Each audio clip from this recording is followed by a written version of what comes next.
Hey everyone, I'm Megyn Kelly. Welcome to the Megyn Kelly Show. It is now day 45 in the search for Nancy Guthrie. No suspect, no vehicle, no motive has been identified in this case, though the sheriff did say he believes he knows the motive to the local NBC affiliate, so that's something. It has been over a month since images and surveillance video of a masked man in front of Nancy Guthrie's front door were released by authorities. The suspect caught on camera does not seem to be a criminal mastermind, at least that's our viewpoint. He appears to be trying to cover up the Nest camera with nearby shrubs. But on the other hand, he's gotten away with his crime for 44 plus days. And that says something, given that they had reportedly some 400 law enforcement officers on this in the very beginning. Today, we will dive into what we know about him. We at least think that it's a male, and the potential theory of more than one suspect. You remember Maureen yesterday saying she believes that the perp on that porch had a walkie-talkie in his pocket, and if he had a walkie-talkie, there was an accomplice, and that's her theory. Brian Enton is reporting that the FBI returned to that Mexican restaurant. It's called El Charro Cafe in Tucson, the one that Nancy Guthrie was sitting with Savannah and Annie Guthrie in for that Today Show segment that aired in November of 2025. The FBI reportedly asking if there was anyone suspicious around during filming, if anyone wanted to take photos, if anyone got angry, or if they lingered. I mean, that's just good police work, right? Just going back to a place where you know Savannah and her mother were in public together and finding out whether there are any leads there. There are also a lot of questions surrounding the potential technology that could solve this case, right? From those images that we saw on the front door to many other techniques that we're learning about that the FBI has in its arsenal. First, though, we're going to take a look back at some of the early coverage of Nancy's disappearance when we first saw the suspect together. Remember, we were live in the air when this happened. Just how little information the authorities made public as the Guthrie family begged for help, and an MK Show demonstration surrounding a Nest camera at the center of this case. Watch. Everyone is looking for you, Mommy, everywhere. The American TV anchor Savannah Guthrie. خطف نانسي غاتري من 10. Revenons sur cet enlèvement de Nancy Guthrie. Marcia la búsqueda de Nancy Guthrie. 警方重點調查。 Y presentadora del Today Show de NBC, Savannah Guthrie. We begin this morning with the search for Nancy Guthrie now entering its second week. Authorities say there is still no suspect or person of interest in the case. Reaction from the highest levels of government. We have some things I think that will maybe come out reasonably soon. A reported ransom note. The demand $6 million in Bitcoin by 5 p.m. tonight. I'll read you one line. They say it is in the best interest of everyone to have this completed as soon as possible. We received your message, and we understand, and we will pay. It's now day 10 of the search for Nancy Guthrie. Authorities believe she was forcibly removed from her Arizona home, but beyond that, they don't seem to know much else. Yesterday, the Pima County Sheriff's Department posted on X, quote, investigators have not identified any suspects, persons of interest, or vehicles connected to Nancy Guthrie. Great job.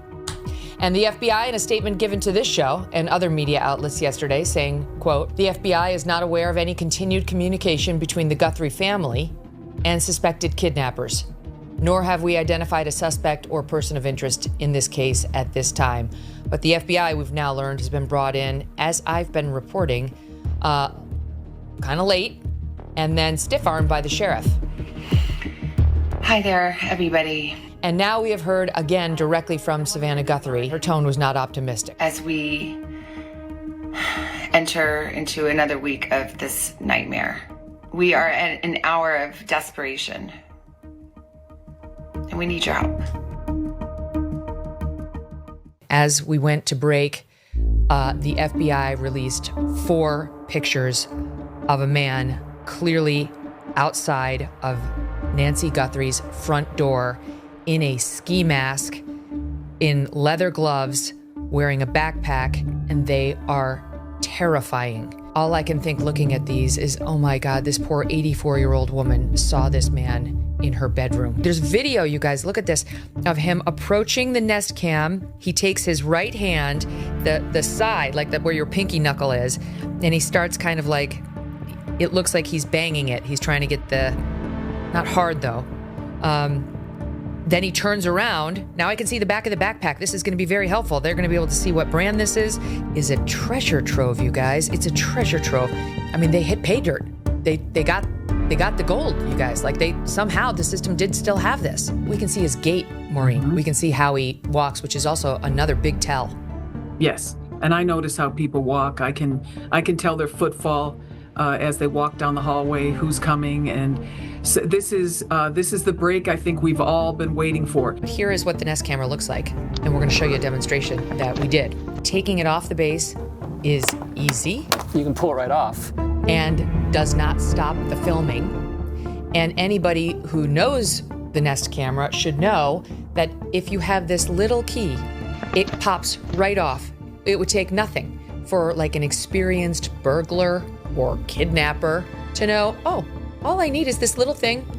It's off. And you don't even need this. Just wiggle it a little and it came right off. There's not an on-off switch, guys. Getting it off is not enough. It should still be rolling, and there should still be images of the guy getting it off. What didn't we see? A smashed Nest camera. It's gone. So you tell me whether you think Kash Patel possibly has shots of this guy stealing it, damaging it, or whether the guy was so dumb he took it eventually, put it in that backpack, and possibly they have actual pictures of the inside of the house and what went down that are waiting to be retrieved by the geniuses at Google. The clock is ticking now, that they're gonna get him. Somebody knows him. Time's not on this guy's hands. Your days are numbered. It's just a matter of time before we do a news alert saying he's been caught. I can feel it. There's just, those pictures are too good.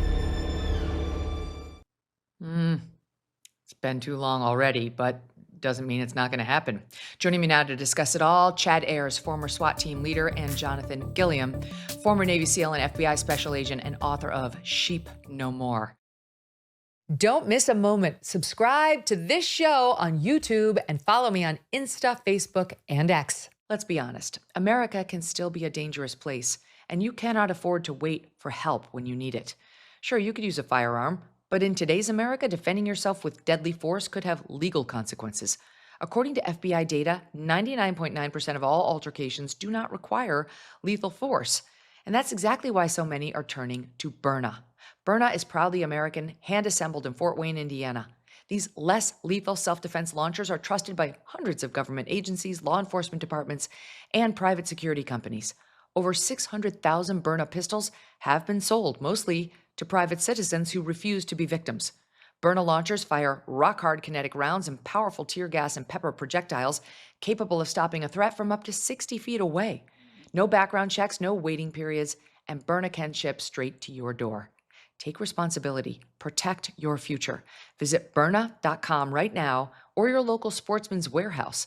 That's BYRNA.com or your local Sportsman's Warehouse. Visit now and be prepared to defend. Guys, welcome back. It's sort of chilling to see it as it happened and those images came in, and we totally thought, Chad, it was just a matter of days after those images broke that this guy would be under arrest. How wrong we were. Yeah, how anything that we've talked about just does not seem to have come to fruition yet. But let's be honest, that's law enforcement. You know, we live in a time where people want answers. We have cell phones. We get answers immediately. And unfortunately, in these types of cases, it lasts longer. It actually takes me back to a case here in the upstate of South Carolina where there was a horrific homicide that went unsolved, like 4 or 5 people killed in a motorbike store back in the late 90s. And it took probably close to 20 years until that case was solved. So, I can't imagine the Guthrie family, and poor Savannah having to fly back to New York, and try to get a normal life started back again, get her life going, still knowing mom is out there, whether she's alive or not, we don't know. But it's just heartbreaking. And that video, it just tears at your heart. I still feel like, Jonathan, that video will solve this case. That's only been 1 month since that video hit. And so it's not like, that's not an eternity in law enforcement. And I just still feel like maybe in that mountain of tips they received, all the thousands, there's something, or there's somebody who's still going to come forward and say, I want the $1 million and I know that guy. Right. I think some of the biggest things that popped out over that period of time that you compiled all that video was that he was seen before that, prior to that night. And that really has been really not talked about that much. It kind of was, oh yeah, he was there before, and then that was it. But that gives us a lot of understanding about that the individual was somewhat familiar with the neighborhood, that he was familiar enough with that house that he went back. So I think there's probably more video information out there than what they've given us. I'm not sure why they haven't released a little bit more detail about the other times that he might have been there and really talked about that more. As you've shown, this sheriff from the very beginning made huge mistakes, because it was kind of like the O.J. Simpson judge. You know, this guy, you can tell that he either wants his own TV show or he's just taking this limelight and running with it. It goes along with the personality that's been reported by him or about him. And I think when you look at the totality of the statements, and especially yesterday with this interview that he gave, and it's this conflicting information that makes, once again, no sense. Why would you be telling people that you know the motivation of this individual when you're also telling them you don't have a suspect? So, you know, that you don't know the motivation. You have a theory of what the motivation is. But if you don't have the individual, most likely you don't know exactly what the motivation is. But when he makes comments, he makes final or comments with finality, like we're ruling out the family. Well, you can't rule out the family unless you have identified at least what happened there. And to our knowledge, we don't even know if she was taken or alive or dead. So, you know, I think it's been a problem with this sheriff. I do realize that there's people working behind the scenes, but again, with the sheriff's department, the way it's been reported is that if he doesn't like somebody, he gets rid of them despite their experience. So we have to question the experience of the investigators. And I just think that so much time elapsed from her missing and the time that the family called to the point where law enforcement actually got involved. Within a day and a half, he made a statement, the sheriff, saying that he was standing down the search to give his deputies time to rest for 24 hours. That made no sense to me whatsoever. And then lastly, you know, I've been talking a lot. I was on a show with the guys from the Cajun Navy International, incredible group of guys.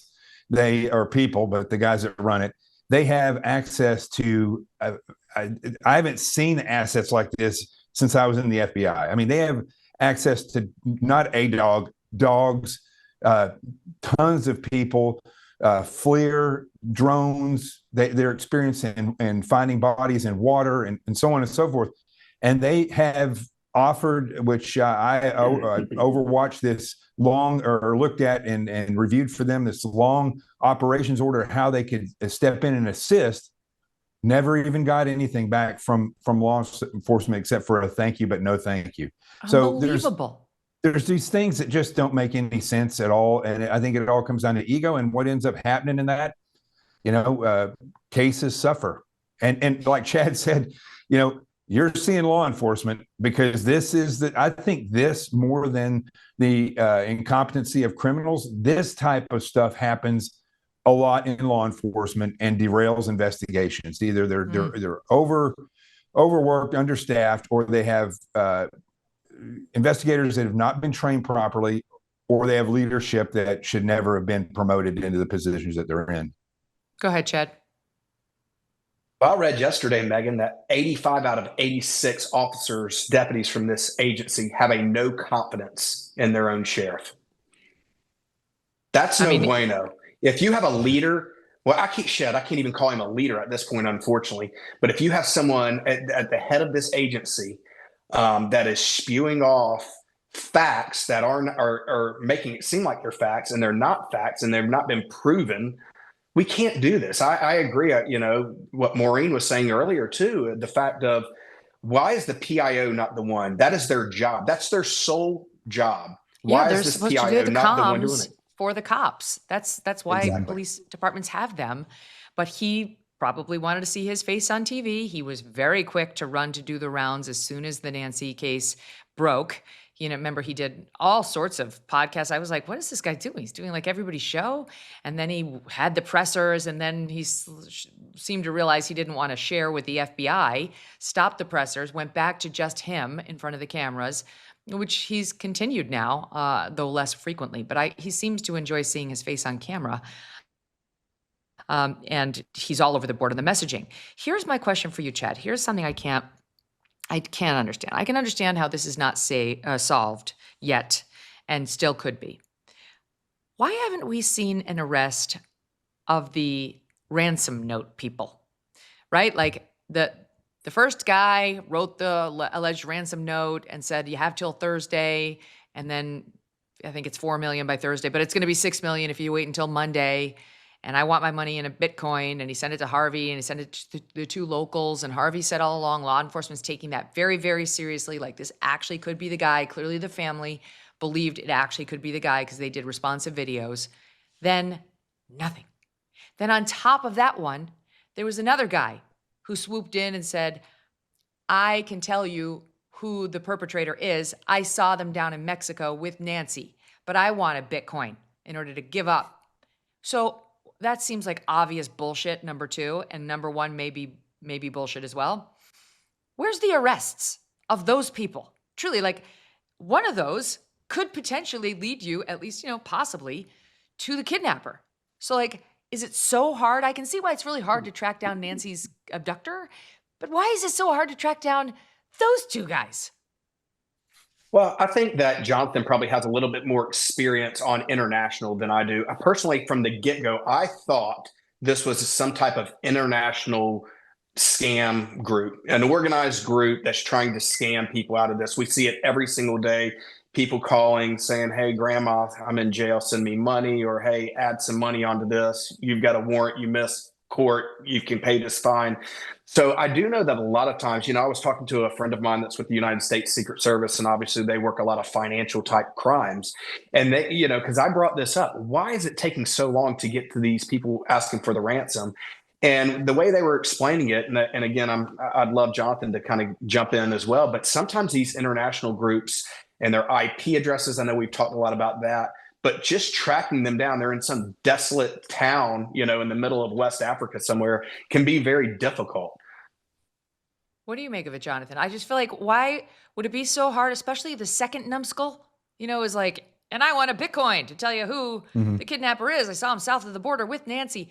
Wait, they can't find that guy? There's absolutely no records. Like, there's no tools to figure out who these people are and pierce the veil and the Bitcoin veil or some other veil, the email veil, and find out who's claiming to have a connection to this case. I mean, they could have followed it back as far as they could, and it's just an internet cafe in Nigeria. It's there's just nothing going to be there. I mean, even banks, this happens a lot where people will tell somebody, hey, I'm going to buy your car from you because I see you're selling the car on Facebook Market. I see you're asking $10,000 for it. Well, I have this cashier's check for $12,000. I'll give you that $12,000 to hold the car, and then you just keep the extra $2,000 for doing this for me. And people fall for that. And then what happens is when they take that cashier's check to the bank, that bank doesn't really exist. So the money goes into their account, and then when the bank that this person has finds out that bank isn't real, then that person's in hock for $12,000 and lost their car. Oh, God. So they believe that's the way a lot of these cars got over to Iraq and Afghanistan during the war. You saw all these American cars that were stolen that were over there. That's one of the ways that happened. Well, so let me pivot then. Okay, I get it. Let me pivot to the next related question. There was a very interesting discussion on Nancy Grace about the tattoo on the wrist of the perpetrator, the guy who we did see on Nancy's porch. And it may have international connections. I don't know. The FBI, Nancy's reporting, has enlarged, refined, and brought in a team of analysts to review the tattoo. You can see, for listening audience, we're showing just a tiny bit of the perp's arm, and you can see that clearly this guy's got a tat. And you can see a little bit about it. I can't make out much about it, but you can definitely tell that he's got a tattoo. Well, Nancy had on a guy named Darren Rosa, who's a tattoo artist of the Rising Dragon Tattoos in New York City, 30 plus years in the tattoo business. And this happened just a few days ago. They talked about what this could signal about the subject. Let's listen here. Black and gray work is a very prevalent style among gangs, Mexican people who might be in these gangs or cartels. This is even considered hallmarks of people who've moved up in the echelons of a gang. You know, these people are out in the sun. The southern western states get heavy sun exposure. So this style of artistry can withstand the elements. If this is all we're seeing, this is most likely the continuation of something that covers this man's entire arm. Most likely he's got tattoos on his hands. Most likely he's got tattoos on his neck and maybe even something under his eye, because this is what they do. Very interesting, Jonathan. And like, that's from somebody who knows. Like, I believe that guy with ease. Yeah, I mean, it could be. It could be a lot of things, and that's a problem. Megyn, with all this evidence that is speculation, Nancy Grace likes to pump things up quite a bit. So it could be. Yeah, well, I've had my issues with Nancy Grace before, and I was right, by the way. So when you put something on there like that, what I do like about that, however, is that it is a good possibility. And this guy knows that when somebody gets something on their wrist, then they probably have it on their hand and it probably goes up their arm. And it takes a while to get those tattoos. So somebody who's doing that could have had that. But again, it's speculation. It's not proof. But I like hearing what that guy had to say. So, here's the problem. And I mean, if it's real, we're talking about a possible Mexican gang tattoo. And that is one of the things that's been lingering over this case all along, how close she is to the southern border, how sort of professional the kidnapping seemed, got in, got out, got away with it. That's still very much a viable possibility. So easy to cross back over across the border without getting detected. No one's going to bother you really at all. So, it's just one of the many things. If that is a Mexican gang tattoo, I don't know how he got that from that wrist. I don't know how he came up with that part of it. But I mean, there's a lot of people who get, especially in Arizona, it's like a thing to have a sleeve. He says black and gray work is a very prevalent style among gangs, Mexican gangs. They like to get black and gray. That's a thing. That's like a style for the gangs. I mean, if you look down at your wrist and you have a black and gray tattoo, you might be in a gang. Also, if you take Waze the wrong way to the airport. Chad can tell you this. Chad can tell you this as well, is that even that little bit right there, if somebody has been arrested and they have tattoos, they're going to have their tattoos recorded. So there could be a database that recognizes that portion, and somebody just has to put that together. It's so tiny. Yeah, but it doesn't take much. So this is the problem, like here too. So this is one of the things I wanted to mention to you. I didn't know about this, but apparently the FBI is using next generation identification technology, NGI technology, and it's got all sorts of really cool things that they will use, like advanced fingerprint ID, latent and palm prints, and then something called the iris service, And I was like, well, that sounds very promising because you can see this guy's irises. He's got the face mask on, but the irises, that's inside the eyeball. You can see those pretty clearly. And this is an iris image repository within the FBI system. All iris images enrolled in the repository are linked to a 10-print fingerprint record. It has an automated iris search, and that it's used for identification validation at some correctional facilities, to your point of like what they have at the tattoos. Typically, Inmates have an image of their iris scanned upon arrival. Then when they're moved or released, staff scan the inmate's eyes again to help ensure that they're moving or releasing the correct person. That's fascinating. And so there's a question about whether this guy's irises could potentially have been helpful here. Back to your friend Nancy, Jonathan. She had on an expert this month who said that, yes, this exists, but this would be tough because, most of these retinal scans require deeper imaging, and we don't know that we have that of this guy. I'll give that one to you, Chad. Yeah, obviously, and I don't know enough about this technology. I do know that the Ring doorbell is obviously operating off of some type of IR infrared light, to capture that image. So I don't know if that could affect, if that IR hitting the light, if you're getting some type of glare, bounce back that's not truly capturing that iris image.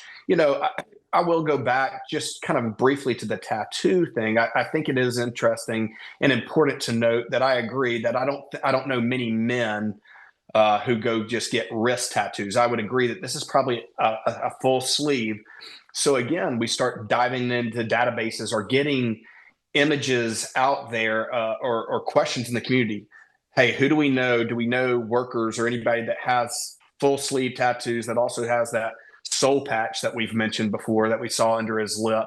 It's starting to kind of that is all part of this investigation. I promise you, building this thing up piece by piece. Nothing kind of gets swept to the side. We've got to use all of the evidence to put to paint this picture here. Mm-hmm. What do you make of the possible iris service possibilities, Jonathan? And also, there is, for example, the interstate photo system. That's where they have a repository of all photos received with 10 print transactions. That's the electronic submission of an individual's 10 fingerprints. So anybody who's been fingerprinted, they'll have that. Of course, they'll have facial recognition, which I'm sure they've been trying to use on this guy's face, even though it's covered by the ski mask. I mean, is it possible that this stuff takes longer than 30 days and these are still viable possibilities? Well, so some of this information in these databases and these systems, these applications that they have, they can, like if it's you and I right here and we're playing, they can look at it and say, okay, that's Megyn Kelly, that's Jonathan Gilliam, but when you've got part of your face covered, the majority of your face covered, the system may be able to look at it, but it may not be able to say this is absolutely that person. That's like a partial DNA that they get somewhere. They just won't have the ability to match it up. Like Chad was saying, perhaps the IR lighting affects that in some way, shape, or form. But if this individual, and that's the other thing, if they've been scanned before, then like if this individual has been in prison before, then there's a potential that could have been scanned. But also, Megyn, as you know, prisons are government related. And so just because these 10 prisons do it doesn't mean the other 20 do. So you may not have a complete database of everybody who's been in jail. So that's a problem. It's never as easy as you want it to be. Never. Right. Let's keep going because there's a lot of other stuff I want to get to. Yesterday, Maureen and Fitz were suggesting, Maureen in particular thought that one item in the suspect's right pants pocket was a walkie-talkie. We've had the discussion before, but she's convinced that was a walkie-talkie because talk had turned to whether it might be potentially a Wi-Fi jammer. Some of the neighbors were reporting that their Wi-Fi was mysteriously down right around the time that Nancy was taken. It's also come out now, thanks to ABC News, that the cops have retrieved additional images from Nancy's remaining cameras around her home. No moving pictures, but still images, but nothing from the night in question. Law enforcement on her property after the fact, the pool workers prior to, but nothing on the night in question. And so many people said maybe there was a Wi-Fi jammer, but there's a debate about whether that really could be a Wi-Fi jammer that was used that night because it didn't work. We saw images of the suspect at 2:12. Maybe they jammed it at 1:47 when the images first went offline. The cameras were said to first go offline, but by 2:12 they were clearly recording some images again. And others said if he had a Wi-Fi jammer that was strong enough to shut down the neighbor's Wi-Fi, you're talking about this like NASA shit. Like that's next level, criminality there. And this guy with his little vegetation over the Ring camera didn't exactly project NASA shit. Okay, so all of this is to get to, is that more likely a walkie-talkie in the pants? And so we talked to them yesterday, Fitz and Maureen, And there was a question raised by Fitz about whether it's not a walkie-talkie, but it's a police scanner. That's interesting because you guys well know that all these, criminals, wannabe criminals and wannabe cops, often listen to the police scanners for information. And look at this. That's what a police scanner looks like right here on the left. And now I'll show you what the walkie-talkie looks like, a walkie-talkie. It's almost identical. I mean, like, we have no idea. We really can't assume this is a walkie-talkie and thus there's an accomplice. They look almost identical, guys. So anybody have any thoughts on what that likely was inside this suspect's pocket? Well, let's start with the walkie-talkie aspect. I've said from day one, there's no way, I don't want to say no way, it would be very difficult for this to be a single person operation. Nancy, and I don't mean this in a derogatory way, she was 84, but she wasn't a very tiny and petite lady. So to have to move someone, whether she moved on her own, she couldn't walk a far distance, more than what they say, 50 feet or 50 yards on her own without having to sit down. So I've always felt like there was a second person involved. So if these people do have a little bit, they're still criminals. Criminals screw up. But if they had some type of training or professionalism behind them, they left their cell phones, all right, and they operated off of two-way radios, that's a possibility.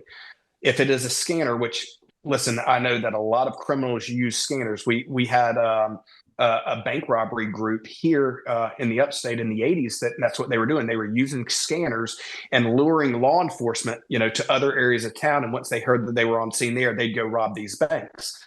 So there's a lot of benefit to scanners. What would be interesting is at that time of night, how many 911 calls or how many calls for service or traffic stops did the Pima County Sheriff's Office respond to?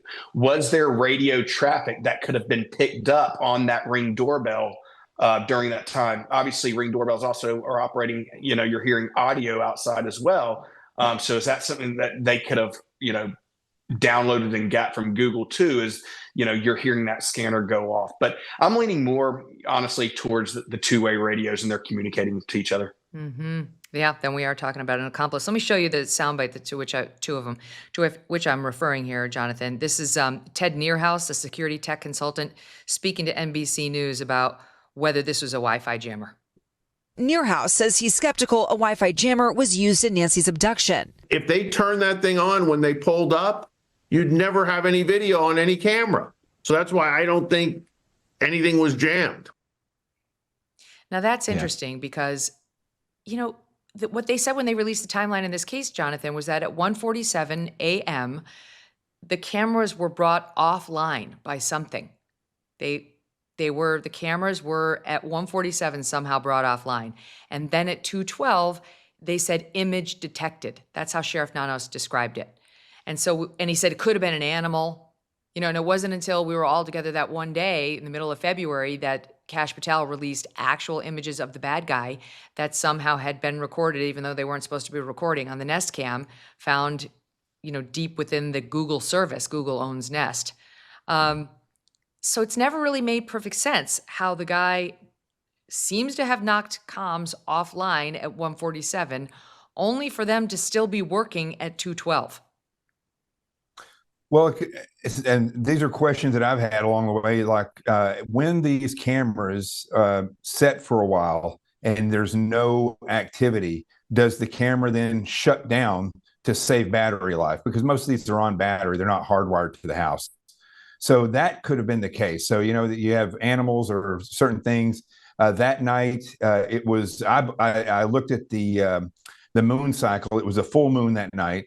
So the camera could have been recording different things that alerted it, and then it just shut down because nothing had alerted it for a while. And then when somebody walked by or approached, like he could have walked by that house before and alerted that camera, and then it shut down, and then he comes in there. So I don't know exactly what the answer is to that, Megyn, but I think the scanner part of it, in all my career, I have not seen an individual that's trying to break in somewhere. And I've done some cases where we worked with some very they weren't high profile, but the burglaries that they were committing were very high profile, and they never used a scanner. They didn't use radios in most of those cases. They were just very smart about what they did. They do sometimes use scanners. I've seen scanners used more than I've seen radios used by the police criminals. scanner, you mean? Yes, and so I'm kind of leaning towards possibly a scanner, or some. I was looking up non-smart cell phones, if they're still readily available, and what a burner phone looks like. It could have had a phone, but had it turned off. The other thing could have been is a Garmin GPS. If the guy's not familiar with that area, that's about the size of a Garmin GPS, handheld GPS that you would use when you go hiking. And so, but doesn't it could have been you're so right, because I feel like, doesn't a police scanner make perfect sense? If you're going into a stranger's home and your plan is to abduct her, or whatever his plan was as he was breaking and entering, you would want to know what the hell the police were. Like, you'd hear it. You're waiting to hear somebody call 911 and hear dispatch send somebody to the home, right? I mean, that's why you would be carrying the scanner. But the size of that pocket, and I'll tell you this, if you look at that picture, the size of the pocket in that jacket, and I'm kind of familiar with that type of jacket, it's not a super deep pocket. So whatever is sticking out of there does not have a big antenna. You look at the scanner on the left, those typically, scanners have a little bit bigger of an antenna on it. The personal handheld radios that you would also buy at Walmart have an antenna that looks like that. And so do the Garmin GPSs. They both have a very small antenna. Typically, the police scanners have a larger antenna so they can reach out further. So that's the only reason why I'm moving away from a potential scanner to a handheld radio, which then would give credence that there's probably more than one person. Or this guy could just be some kind of fruitcake that wants to gear up like a cop and have a radio and a gun and go rob people. So that happens a lot as well. A lot of criminals, for whatever reason, they like to mimic police officers and carry gear and radios while they go and do things. But I don't know. Any of this, here's the most important thing about this. All of this is possible. And but it all leads into certain directions. If he has a radio, then there's a potential he had somebody else. If there's somebody else, there's a potential that they were canvassing areas to rob, or they were focused on her. So you have to look at all these theories, and then you put those different possibilities on a board, and then you see where the evidence fills in. I still think that if she was accidentally killed or killed in lieu of a burglary, or if she was abducted and they didn't know what to do with her, her body is somewhere within 2 hours of that house. And I just don't see the outer perimeter sheriffs involved. I haven't heard anything about any other sheriffs or police departments involved in their areas looking and canvassing areas where she could have been dumped. And not having the ability to bring other people in and search, because the sheriff is a problem. That there needs to be a broader search other than just 5 miles from her house. Yeah. It's one thing, Chad, to be a control freak if you're amazing at your job in solving crime. It's quite another to have that quality when you're a bumbler who has a sketchy past when it comes to your law enforcement days, and who, as you point out, doesn't have the confidence of any of the people working underneath you. It's not so great to have a control freak in that setting. You need somebody to help him out. You need another pair of eyes. And it looks like all I've heard is frustration from the FBI at the stiff arm that this guy's been getting them. Let's talk about what's really happening right now. New data shows that financial stress is at an all-time high for some. Many Americans are at a breaking point. Debt maxed out, no extra money, no room to breathe, and some people are running out of options. Listen, if debt has been weighing on you, you're not alone. And when it comes to debt, waiting usually makes it worse. Interest piles up, minimum payments keep you stuck, but you do not need another loan or bankruptcy. You need a strategy, my friends. That is why I want to tell you about Done with Debt. They build a smart, personalized plan around you. They know what it takes to get you the biggest reductions possible. Whether you owe $10,000 or much, much more, Done with Debt has one clear goal: lower what you owe so you keep more of your paycheck every month. Start with a free consultation. It takes just minutes. Share your situation and find out what's possible. You don't have to stay stuck. Go to donewithdebt.com. That's donewithdebt.com. Spring is a glorious time of year, but it also wreaks havoc on allergies. But let me tell you about Beekeepers Naturals. Their Propolis Nasal Spray Max is a non-toxic nasal spray. It can be used daily during allergy season to flush out irritants and soothe sinus irritation. Paired with their Propolis Immune Support Throat Spray, get protected with antioxidants that defend against germs on the spot. The spray provides soothing relief with slippery elm and menthol, calming inflammation without a single nasty additive. Today, Beekeepers Naturals is giving you an all-exclusive offer. Go to beekeepersnaturals.com/Megyn or enter code Megyn to get 20% off your order. That's beekeepersnaturals.com/Megyn, or just enter the code Megyn when you check out. BEEKEEPERS naturals.com/Megyn, or enter the code Megyn when you check out. These products are also available at Target, Whole Foods, Walmart, Amazon, CVS, and Walgreens. I do want to switch the discussion, though, in the time we have. Brian Enton is reporting that you guys may recall that we had heard law enforcement had been asking the locals for video, of course, of the night Nancy went missing, but also of January 11th. And there was a report of a white van seen in the neighborhood on that date, and possibly of a guy. At least one neighbor described a guy who didn't look like he fit in the neighborhood walking on that date, so they were asking for that too. Well, Brian's now reporting that according to one of Nancy's neighbors, they're also, FBI are, especially interested in January 24th, which is 8 days before Nancy went missing, the Saturday before. They're looking for video from both dates. So that's also interesting, January 24th. I mean, all of this tells you what, Chad, about the state of the investigation? Well, as of about 2 hours ago, Megyn, I can report from a very, very reliable source that is boots on the ground there that the FBI and the Pima County Sheriff's Office have no leads, no solid suspects. What? And this is from someone boots on the ground that I trust. All right. They have no solid leads. I can also report that it has been confirmed this morning, and I'm sure we all assume this, that every family member passed polygraphs with flying colors. So what does this other date have in mind? Probably tells me that there was just some images or some type of electronic evidence that's kind of pushing them to try to dive into that date a little bit more. But that is a conversation That's huge, that I though. had. That information is huge.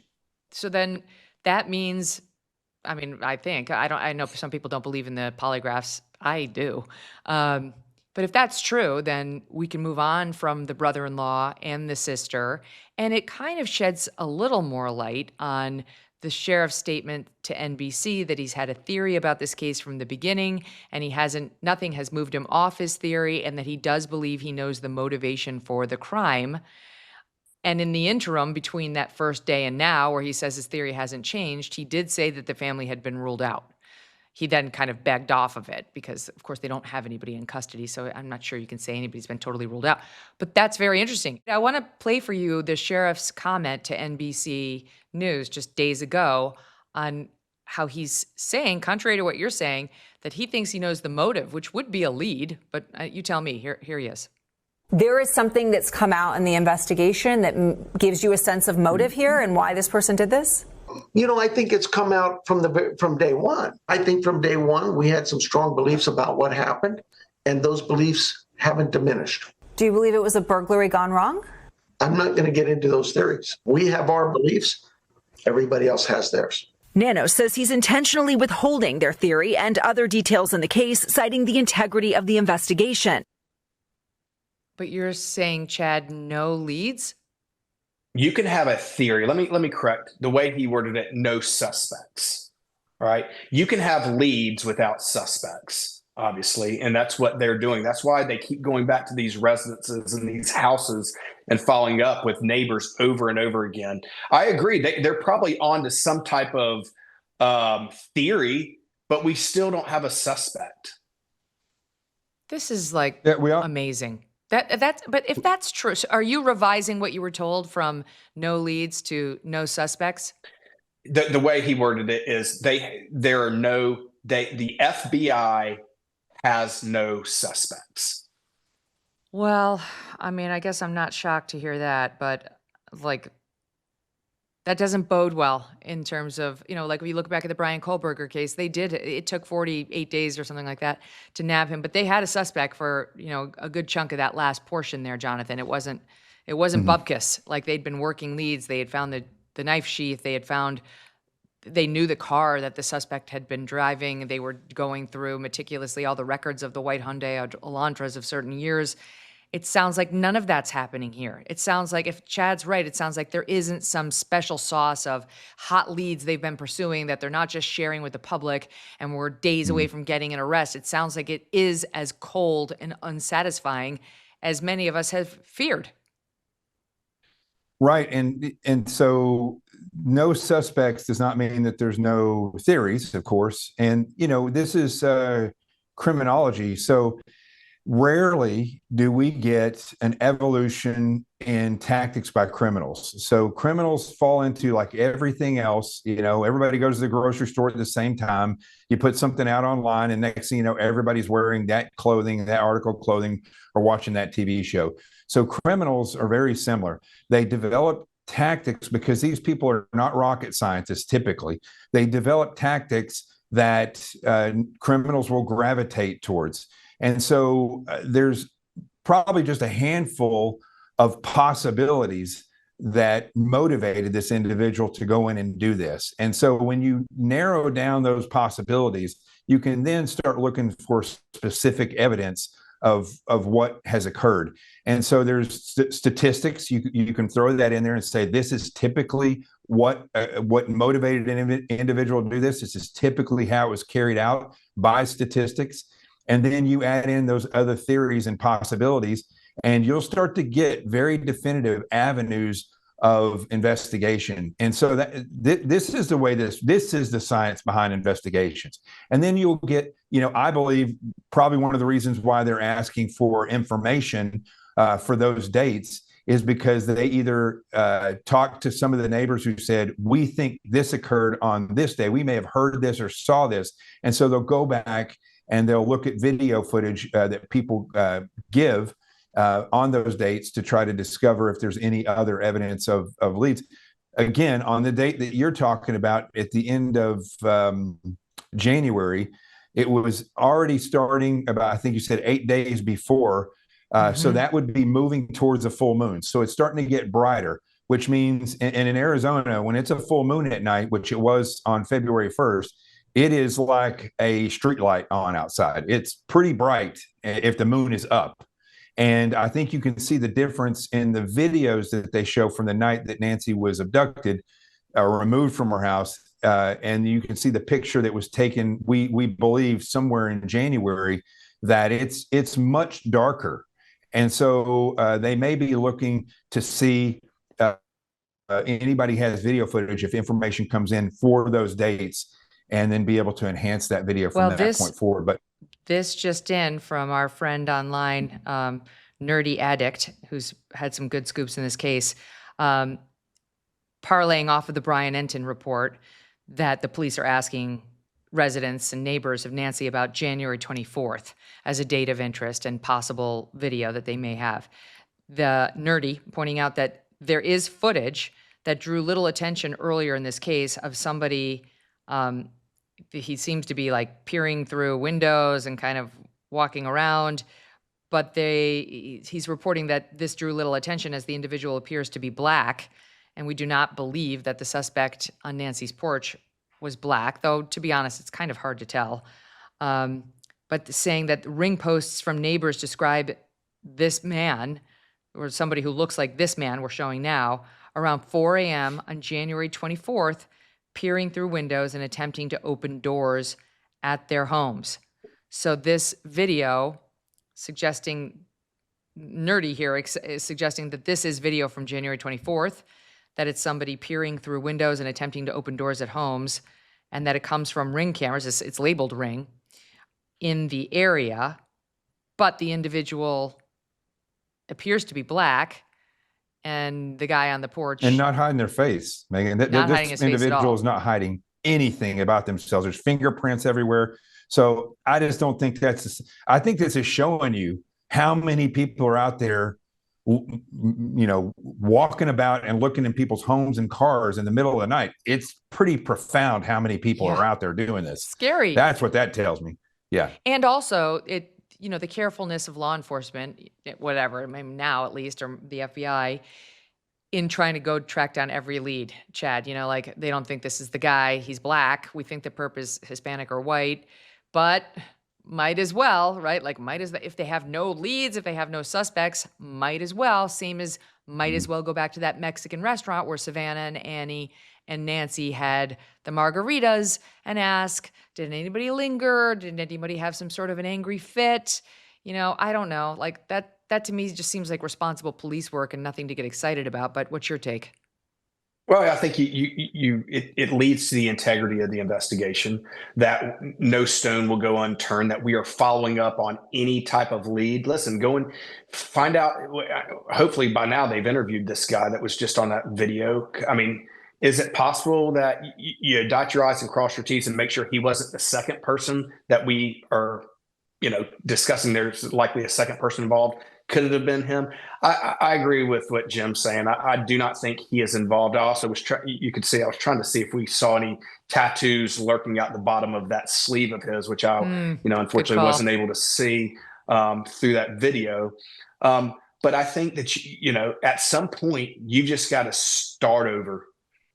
You got to start over, and we got to start from day one again. And we've got to start going through every piece of information, every tip that's come in, tip by tip.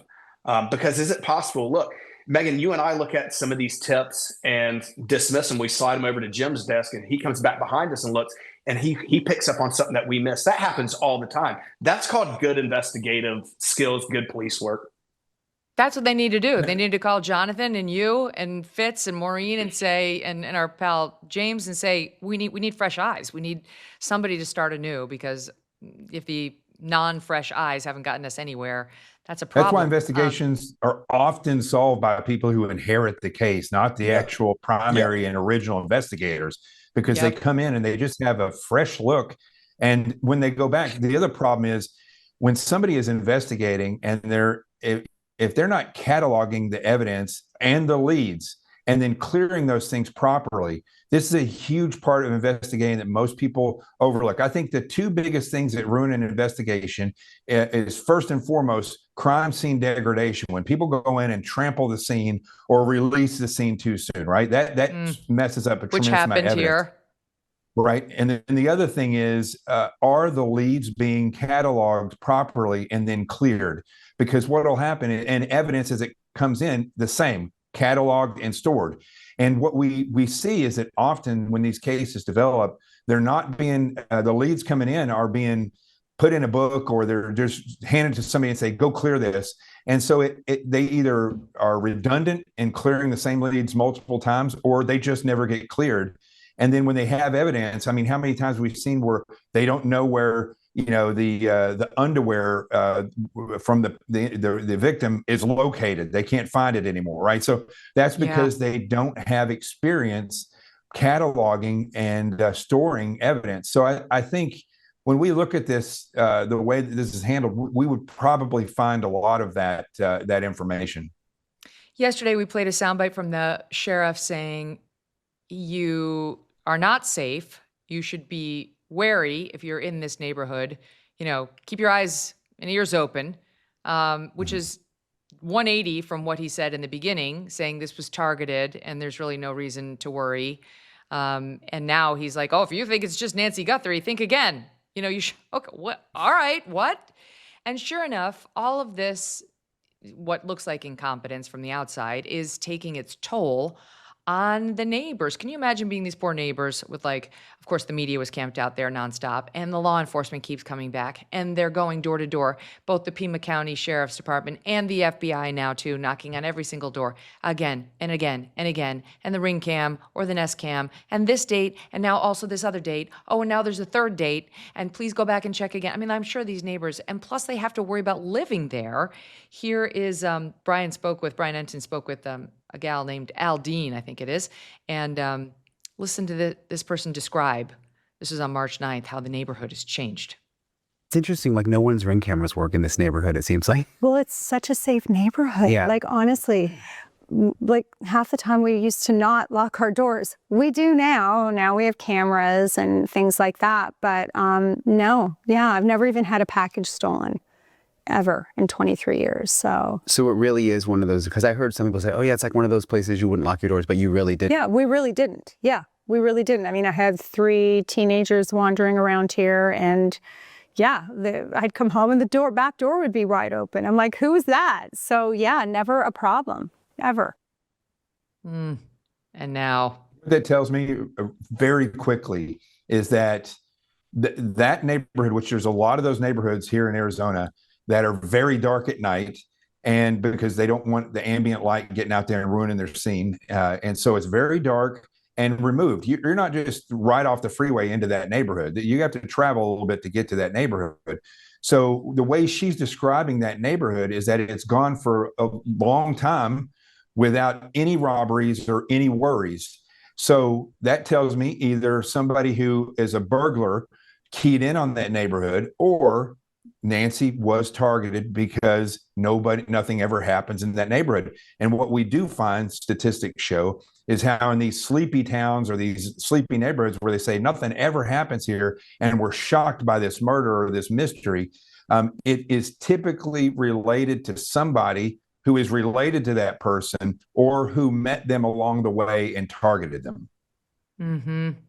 Well, I mean, I have to say, given all the video we've seen of peeping Toms and sketchy characters clearly trying to break into homes or at least peek into homes, you know, between the Nancy abduction and today, I'm not sure Aldine is correct about how safe that neighborhood is, even separate and apart from Nancy.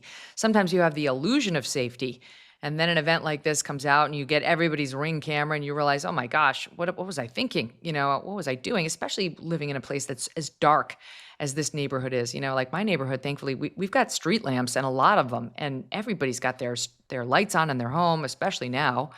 The thing about Arizona, though, never also, assume. Megyn, is that you will have a neighborhood where, you know, $1 million homes, and nothing ever happens there.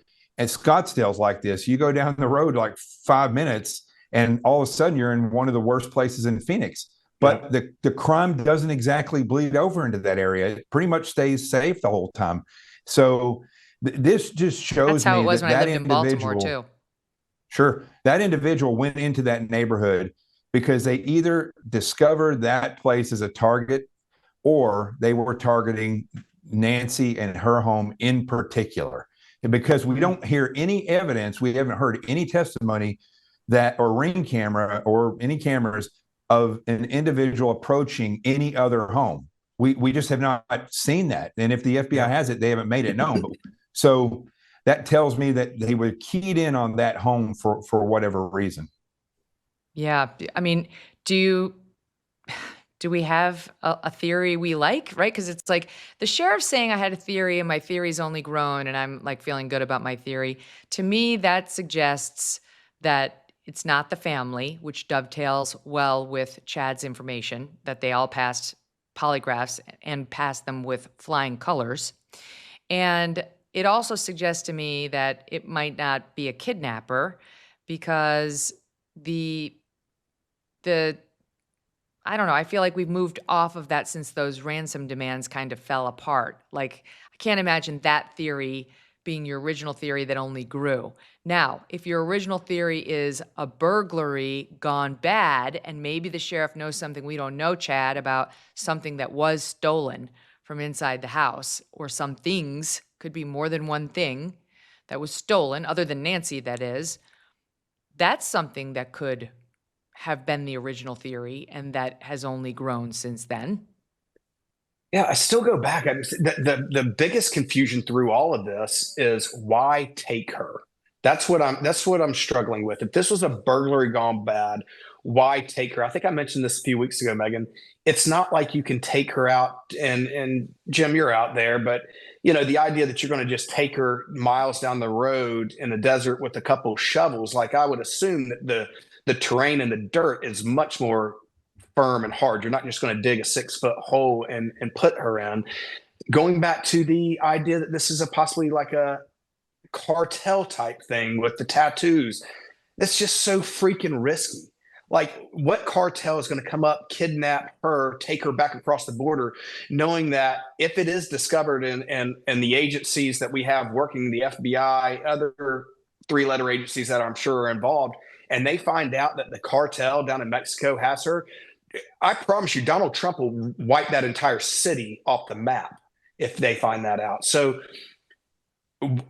the whole thing, everything, and I think this is the hard part for most viewers, and even myself as a former law enforcement officer here, is every single one of these theories is possible. Every single one is possible.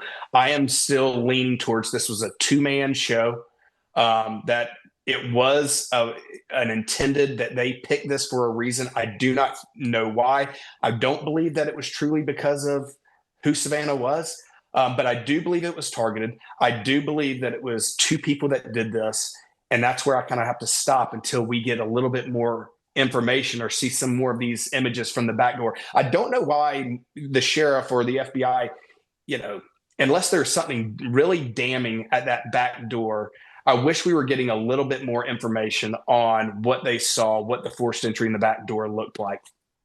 Mm-hmm. Let me give you an example of how investigators see different things. And Chad and I have been given the same information, but I see it differently than Chad. Doesn't mean I see it better. I see it differently. I see that this individual was caught on camera, we know, at least once before, and there's no sign that anybody else was there that time either. So I don't see proof that somebody else was involved. Doesn't mean that they weren't. But my lead theory would be that somehow he keyed in on this house, or like, for instance, if he did work on the house previously, and so he may know what is in and around that. He may have met her and got a sense that she's wealthy. Or he may have seen a show and found out that comes from a wealthy daughter, so have it. And I think that this individual cased that home, and then eventually on February 1st decided to go in and burglarize the phone or the home. And something occurred in there where he had to remove her.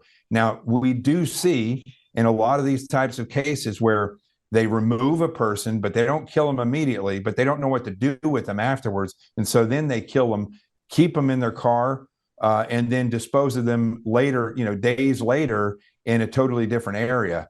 And the same thing, if he killed her inside or injured her bad enough, he wouldn't want to leave evidence, most likely. I mean, the guy went out of his way not to leave any evidence of who he was. So I see this as a good possibility that whether he killed her there, or whether it was, and that was his purpose, or something happened when he removed her, I just see that the possibility of him working with somebody else, based on what we know, is probably less likely. But he definitely was around that house twice before by himself. Mm-hmm. So you think, Jonathan, maybe in trying to rob her or burglarize her home, they had an altercation. Possibly she scratched him. She had his DNA or something, but like that he didn't intend to take her. He took her because something happened inside the house that led him to believe she had to go. Yeah, I saw something that was very interesting the other day. I don't remember who reported it, but they said that when they were there almost immediately after this, or when media started to show up, and they saw that there were 2 drag marks that were going through the gravel that were not tires. And I thought that was very interesting, because if she was incapacitated and either dead, so she wasn't bleeding profusely, because even if you shoot someone, if they're dead, the bleeding is going to stop pretty quick. So there may be splatter and there may be a mess inside, but as you pull them out of there, it's not like you're going to, unless there is massive wounds where there's blood exposed, just a gunshot may not, it may be internal, so the bleeding. So, but after the heart stops pumping, the massive bleeding stops. So she could have been drugged out of that house into a waiting vehicle and then sped off. So there's a possibility of that. Both of these are good, I think, theories that could be looked at. But again, the way this sheriff does things makes about as much sense as the way the word sheriff is spelled. You know, you put two F's at the end instead of two R's in the middle. It never made any sense to me. So that's the way this sheriff thinks. It's true, like dessert in the Caribbean. All these things raise questions. You want to weigh in, Chad? No, I just had a question, and obviously, Jonathan coming from the federal side, and Jonathan, some of this stuff we for operational security we might not even be able to discuss. But something that I was thinking is, do we not have? Does any of these agencies not have the capabilities? We have satellites all over. Is there not the capability? I know we're kind of treading on some Patriot Act stuff here, probably, but is there not the ability to pull satellite images real time from that area?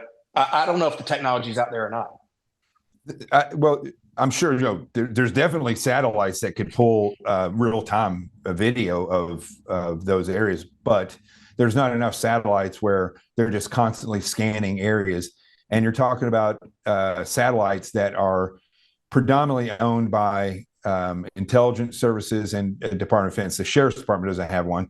The FBI wouldn't have a satellite up there. They communicate and work things out like interagencies typically would. But so I don't think that you would be able to get anything there. But I would say that, and this may have already, the time lapse for this may have already expired, but they could have put up drones or helicopters that have the ability to look at different type of imaging, heat seeking, and then also looking for buzzards.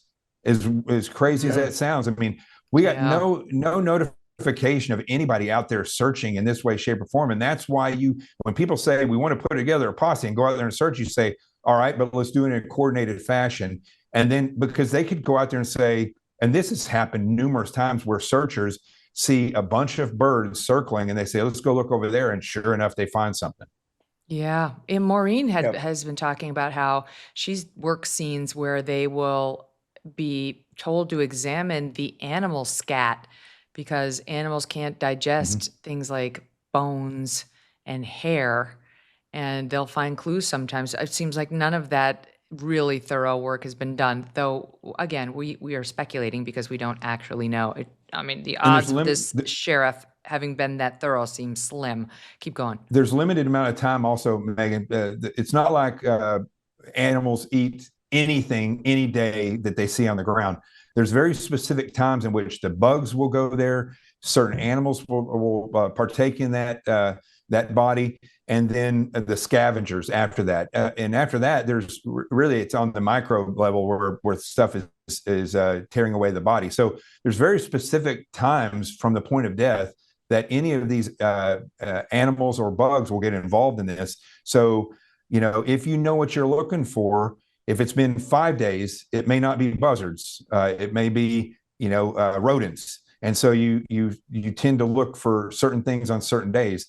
I'm not saying that's the dates, but you see where I'm going with this. No, but all he kept doing was turning down help, just turning down help. Search offer after search offer. We never saw the civilian, masses go out there hand in hand and do the grid search that we've seen in so many other cases where there's a missing person. Yeah. The Cajun Navy was waiting. They wanted to do that. I'm sure EquiSearch offered too. They always come in and offer. Yep. And there was a report that they did here too. I'm sure the local citizenry offered to help. I'm sure every single one of Nancy's neighbors. The ladies from Mexico. The ladies from Mexico, who are that's the real deal. Like that's nothing to trifle with. Said no to it all. I'm starting to think the sheriff did it. I mean, it's like, why would you say no? Does he have a relationship with her? Right? Like, let's dig deep on that one. We're being facetious, but I mean, it's a mystery, remains a mystery. Guys, thank you both so much. To be continued. Thanks, got it. Love those guys, Chad and Jonathan. Great job. Tomorrow on part 3 of our series, investigators are working to process mixed DNA found at the scene. With no other solid leads, is DNA going to be what ultimately cracks this case? Thanks for joining us today. We'll see you back here tomorrow. It's time for a little spring cleaning. Here's a place to start. Go drag your old dated wireless contract out of the closet and beat it with a broom. Then freshen things up by switching to Pure Talk, who gives you unlimited talk, text, and plenty of data for just $25 a month with no contract, no cancellation fees, and no overseas customer service if you ever need help. Maybe you'll like them as much as Lois. Listen to this review. Quote, switched to Pure Talk a few years ago. Amazing. Same coverage and clarity as Verizon or AT&T at a fraction of the price. Award-winning customer service. Just upgraded to an iPhone 16e and the support and deals were superb. Why anyone is still getting ripped off by the big guys is beyond me. Want to make the switch? Dial pound 250 and say, Megyn Kelly, and then switch to Pure Talk. You get an extra discount if you say it with an Irish accent. Dial pound 250 and say, Megyn Kelly. No, it's not true. You get the same discount, but try it just for fun. And you could save 50% off your first month. Good deal.